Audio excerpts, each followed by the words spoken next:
FIM FM. Mirador, c'est barbant. Les antivaleurs sous les fourches codines de nos chroniqueurs.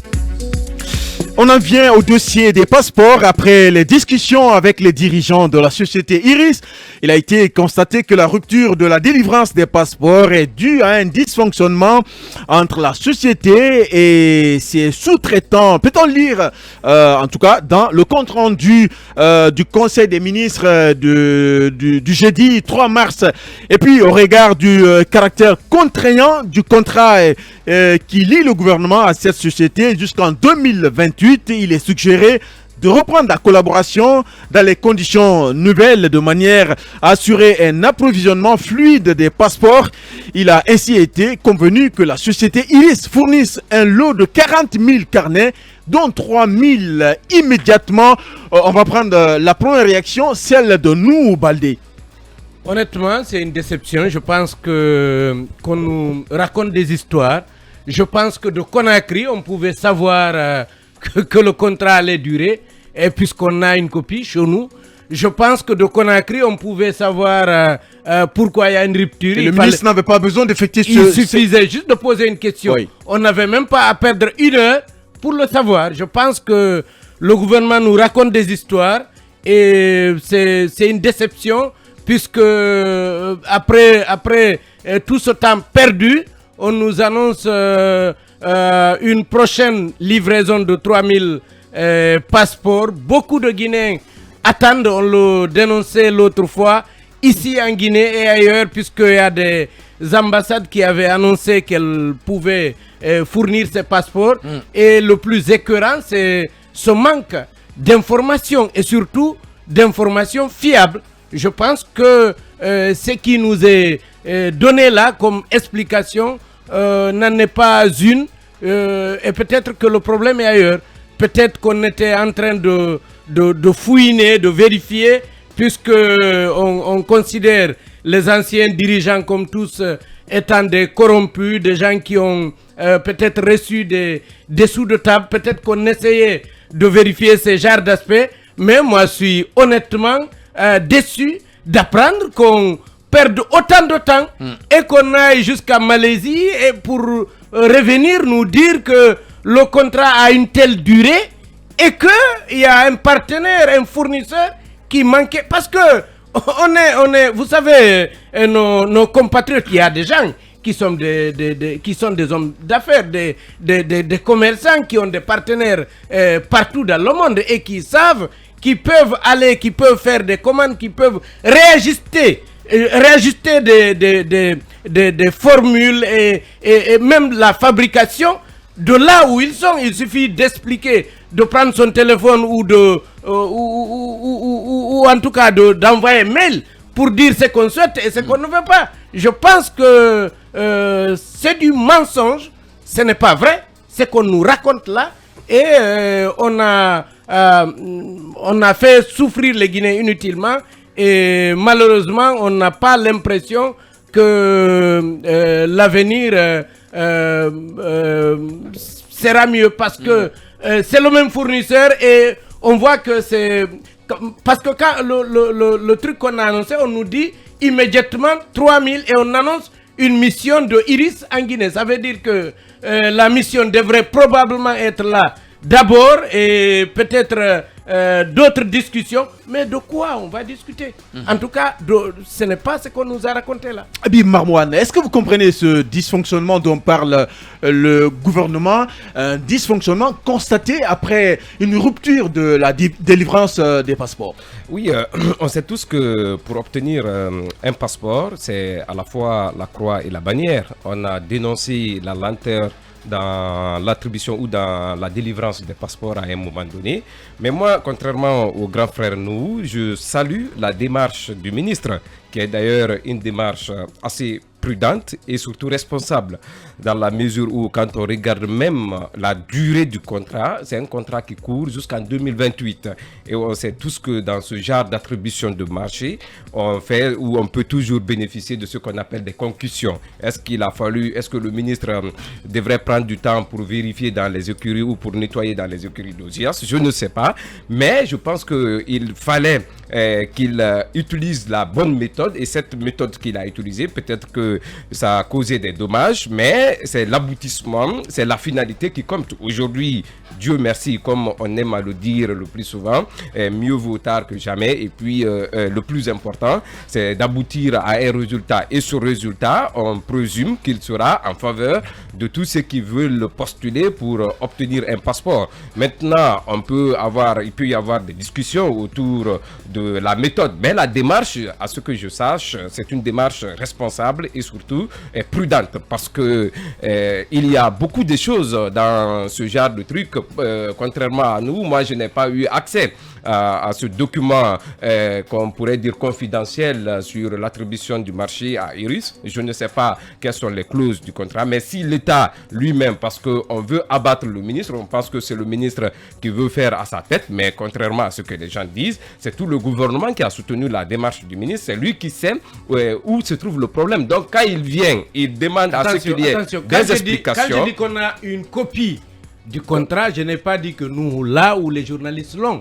J'ai dit que la Guinée doit avoir une copie. Le gouvernement. Justement, voilà, peut-être que dans cette copie du contrat, on n'a pas parcouru. Peut-être que le ministre a révélé des dysfonctionnements. Il ne peut pas se lever du jour au lendemain pour dire qu'il y a dysfonctionnement alors qu'il n'y en a pas. Je pense que ce qu'il a fait. Mais on se rend compte qu'il n'y en a pas. N'oublions pas, non, on ne sait pas. On ne sait pas ce qui s'est passé à huis clos. On a vu juste un rapport final d'une rencontre qui s'est tenue hors de la Guinée. On n'a pas vu de rapport. On n'a pas vu de rapport. Mais c'est la communication officielle.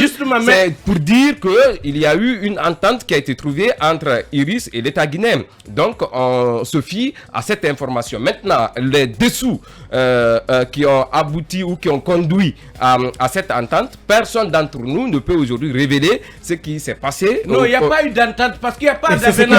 Il n'y a pas d'avenant. Il n'y a que le même contrat. On a discuté sur la même chose. On revient nous raconter ce qu'on savait déjà. Oui. Moi, c'est ça mon problème. C'est-à-dire qu'on tue l'OTAN, on fait souffrir nos compatriotes, on dépense énormément d'argent et après on vient nous raconter ce qu'on savait ici. C'est l'État. Le passeport, c'est un document de souveraineté. Je ne vois pas de nouveaux éléments. C'est une pièce de sécurité. Vous savez, c'est une pièce de sécurité. Moi, je dis, oui, on le sait. Il n'y a pas de débat autour. Moi, je vois pas de nouveaux éléments. Oui. Issus de ce voyage. Oui, les nouveaux éléments, d'abord, est-ce qu'on ne va pas avoir plus de production de passeports par jour? On ne le sait pas parce qu'avant, je pense que le nombre d'émissions de passeports par jour était limité et on a même fixé une deadline. Est-ce que Habib Marouane, le gouvernement pouvait faire économie de beaucoup de choses, y compris cette mission du ministre? Non, je pense que le ministre a sa façon, c'est sa méthode. Pour lui, il faut aller voir du côté oui, on peut analyser cette méthode. De Dubaï pour voir, parce que c'est une question de papier. Et surtout, on a l'impression qu'il a fallu cette mission pour se rendre compte qu'il y a bien des dysfonctionnements. Non, il fallait avoir des assurances. Parce qu'ici, il y a un sous-traitant. Est-ce que ce sous-traitant avait accès à toutes les informations? Est-ce qu'il a pu être convaincant? On ne sait pas. Donc c'est un débat qui s'est tenu à huis clos, aucun journaliste n'a été associé. Et aujourd'hui, la garantie du ministre, c'était d'aller s'assurer auprès de la société en question pour voir est-ce que c'est une société. Je pense que la démarche, elle est responsable. Merci Habib Marouane. Je ne suis pas contre la démarche, mais la méthode a manqué. Mais tout ce temps perdu, cela a servi à quoi? C'est la question qu'il faut se poser. Aujourd'hui, il y a des Guinéens qui ont perdu l'emploi parce qu'ils n'ont pas de documents officiels. Il y a d'autres qui ont été immobilisés dans ce pays parce qu'ils ne pouvaient pas rentrer. Des étudiants n'avaient pas pu, en tout cas, suivre leurs cours puisqu'ils étaient à court de passeport. Certains devaient se soigner, ils ne pouvaient pas y aller. Ils ne pouvaient pas. Donc moi, je pense que parallèlement à la démarche menée, mais il fallait continuer quand même à servir le passeport entre griffes. Alors pourquoi on a interrompu et la livraison des passeports. Quel peut être aujourd'hui le dégât que cela a posé? Et d'ailleurs, pourquoi cela a été fait? Moi, je pense que le ministre aurait dû nous dire ce qui n'a pas marché. C'est très important d'aller vérifier. Mais il y a eu des soupçons par rapport à certaines clauses du contrat.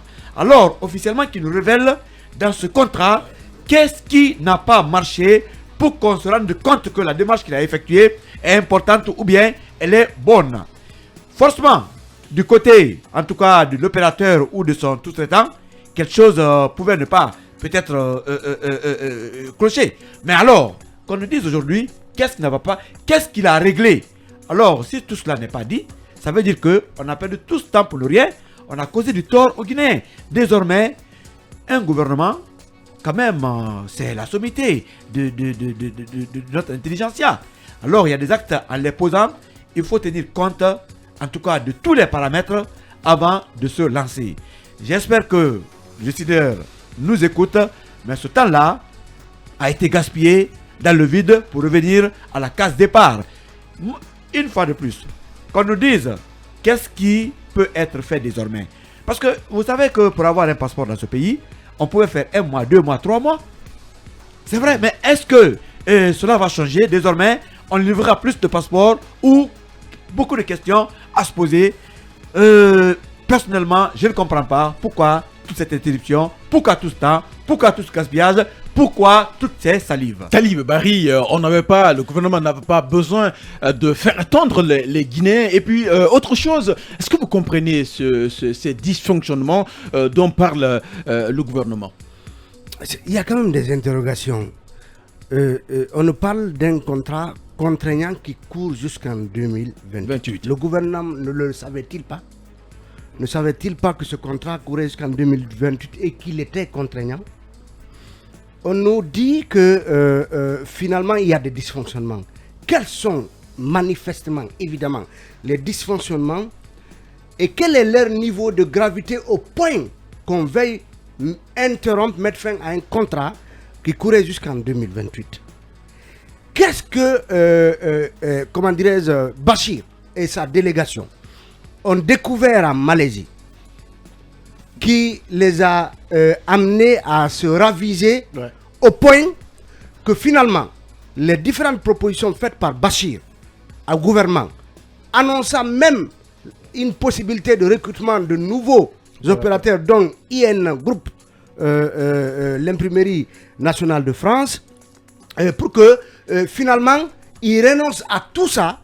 Et que je crois qu'il y a 3 autres opérateurs. Et 3 autres opérateurs, et que finalement ils se rendent compte qu'il n'est pas nécessaire de déloger Iris au profit de qui que ce soit. Comment est-ce que toutes les planètes se sont subitement alignées pour que tout ce qu'on reprochait à Iris s'effondre et que ce soit finalement des dysfonctionnements mineurs. Désolé Talibé, vous aurez l'occasion de continuer, on reviendra sur ce dossier des passeports.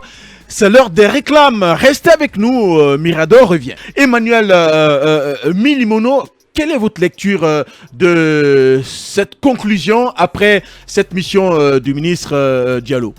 J'ai une compréhension vraiment déçue parce que c'est vrai, il faut le dire, le ministre de la Sécurité a fait perdre du temps, de l'argent à d'autres personnes.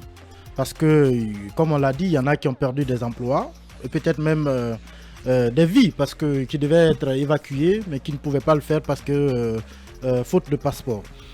Mais c'est quand même assez bizarre que le ministre de la Sécurité arrive, donc en tout cas ministre de la Sécurité, que je considère que c'est un flic, parce que même s'il est à la retraite, il a toujours porté la tenue. Je suppose qu'avant de prendre une décision, il fait des enquêtes, il s'arme de tous les éléments qui entourent le dossier, et qu'il est, je ne sais pas, un conseiller juridique probablement au ministère de la Sécurité, qu'on lui dise que c'est un contrat BOT, parce que pour qui connaît les contrats BOT, ça veut dire que c'est le prestataire qui fait le travail, mais c'est lui qui fournit l'infrastructure et ensuite il l'exploite. Ça veut dire, pour être assez simple, la Guinée, vous n'avez pas les moyens de construire la route Conakry-Kankan. La Chine a de l'argent, elle vient, elle construit la route pour vous, elle installe des péages, elle exploite pour rentabiliser son argent. Voilà ce que ça veut dire en termes simples, un BOT. Ce n'est pas la Guinée qui a construit les infrastructures de production qui sont en place aujourd'hui. Ce n'est pas la Guinée qui les exploite. Le prestataire a mis son argent, il a construit en partenariat avec l'État guinéen, il a le droit d'exploiter selon le contrat jusqu'en 2028, au moins pour rentabiliser son investissement. Et que le ministre arrive, il a tous ces détails, mais ils disent quand même non, je bloque. Voilà, parce que c'est lui, il bloque, et puis voilà, personne n'a de passeport. Quand on nous parle d'interruption, même quand le contrat n'était pas attaqué, il y avait des interruptions à des moments. On nous disait qu'il y avait des interruptions, on nous disait qu'il y avait des pannes, on nous disait parfois qu'il y avait des incendies, mais après ça reprend, ça continue. Il y a toujours des difficultés de ce genre. Oui. Mais quand vous évoquez des interruptions de ce genre pour dire on arrête le contrat, et même qu'on soit dans la perspective de passer le marché à d'autres entreprises, d'autres sociétés étrangères, parce que le ministre était déjà dans cette démarche, ensuite vous vous déplacez ministre de la Sécurité pour aller voir une entreprise. Je suppose que s'il avait des difficultés, il aurait pu écrire au responsable de Iris, je vais vous voir à Conakry pour que vous me fiez des explications.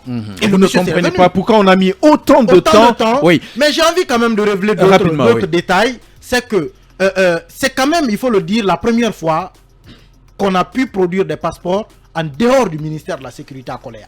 Et c'est quand même Iris qui a pu le faire. Aujourd'hui, vous allez dans des commissariats, dans des communes, vous pouvez avoir des passeports sans aller à Coléa. Dans les ambassades, nos compatriotes peuvent avoir des passeports sans se déplacer. Et que le ministre décide de remettre tout cela en cause du jour au lendemain. Ensuite, il finit toutes ses investigations, tout son périple, tout son pèlerinage. Il vient nous dire non, ça va en fait. Il n'y avait pas de problème. On va reprendre, ça va. On a souffert cadeau. Emmanuel. Je pense qu'il doit présenter des excuses. Emmanuel Milmino. Allez, on change de sujet. Situation des Guinéens vivant